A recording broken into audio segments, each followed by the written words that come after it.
Halo teman-teman, pada kesempatan ini kita akan membicarakan mengenai apa itu krisis iklim dan bagaimana mengatasinya. Mungkin beberapa teman-teman sudah pernah mendengar mengenai krisis iklim. Tetapi tahukah kalian apa yang menyebabkan krisis iklim? Krisis iklim itu sebenarnya mulai dari kegiatan kita sehari-hari. Seperti misalnya kita mau pergi ke satu tempat, kita naik motor, naik mobil menghasilkan asap. Kita butuh HP, pakai laptop, ada pabrik menghasilkan asap. Dan banyak kegiatan lain yang kita lakukan tanpa sadar menghasilkan gas-gas yang kita sebut gas rumah kaca. Dan ketika gas rumah kaca ini berkumpul, misalnya CO2 seperti itu di udara, maka dia menyebabkan efek rumah kaca. Dan efek rumah kaca ini menyebabkan panas yang dikirim dari matahari susah untuk memantul kembali keluar ke angkasa. Dalam jumlah yang benar, itu baik bagi kehidupan kita, tetapi dengan bertambahnya manusia, gas rumah kaca semakin banyak, efek rumah kaca pun semakin bertambah dan bertambah di dunia kita yang menyebabkan pemanasan global, dan pemanasan global ini yang menyebabkan perubahan iklim yang sekarang menjadi krisis iklim. Nah teman-teman, untuk kita melihat mengenai krisis iklim, ada 3 pertanyaan yang pertama kali dicantumkan oleh Vice President Al Gore untuk kita melihat bagaimana mengatasi krisis iklim. Yang pertama adalah haruskah kita berubah? Yang kedua adalah dapatkah kita berubah? Dan yang ketiga adalah akankah kita berubah? Kita akan bahas satu-satu ya. Yang pertama mengenai haruskah kita berubah. Kita perlu melihat kondisi bumi atau bahkan lingkungan teman-teman saat ini. Kalau misalnya teman-teman tinggal di daerah Jabodetabek, mungkin teman-teman melihat bahwa kok sepertinya akhir-akhir ini banjir terjadi lebih sering. Kemudian bagi teman-teman yang tinggal di daerah seperti Sumatera dan Kalimantan, teman-teman mungkin melihat bahwa kebakaran hutan itu sepertinya makin lama kok makin parah.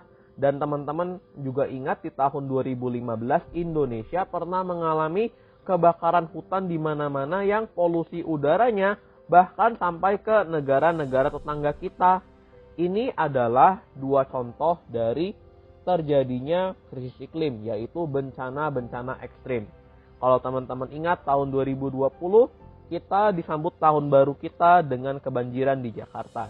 Tapi di sisi lain di daerah bukan Jakarta malah ada kebakaran hutan.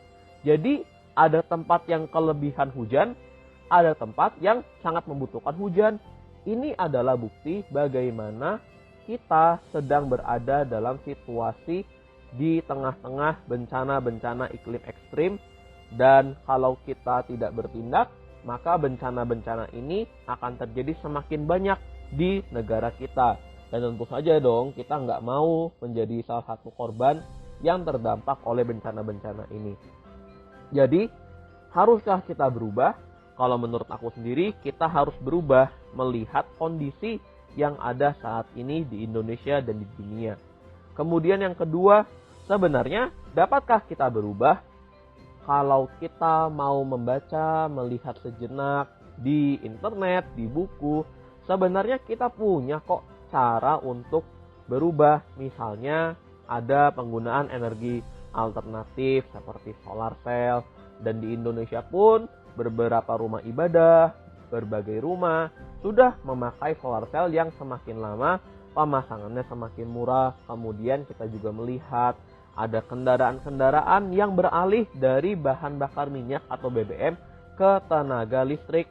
Kemudian kita juga melihat bagaimana di Indonesia Tengah potensinya itu besar untuk pengembangan pembangkit listrik tenaga bayu atau tenaga angin. Jadi kalau teman-teman melihat dapatkah kita berubah, sebenarnya dari teknologi, dari sistem pertanian kita, itu sudah memungkinkan kita untuk berubah. Ini membawa kita ke pertanyaan terakhir, yaitu akankah kita berubah? Untuk pertanyaan ini, aku ingin mengkategorikan bagaimana kita berubah atau akankah kita berubah ke dalam 3 kategori, yaitu pendidikan, advokasi, dan aksi nyata bagi masyarakat. Pendidikan sebagai contoh kita memberikan pengetahuan dan mendorong orang lain untuk bisa melakukan aksi mengatasi krisis iklim, seperti guru dan juga pendidikan non-formal.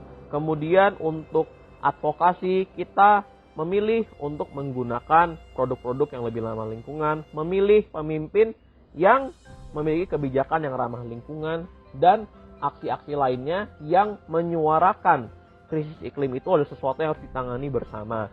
Dan yang ketiga, aksi nyata seperti teman-teman memilah sampah di bank sampah, mengolah sampah organik, dan lain-lain. Karena banyaknya aksi ini, sebenarnya ini bergantung pada kita. Kita perlu melihat bahwa apakah alam yang butuh kita atau kita yang butuh alam.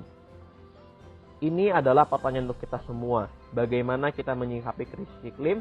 Karena krisis iklim itu berpengaruh pada alam yang adalah rumah kita. Jadi, akankah teman-teman berubah?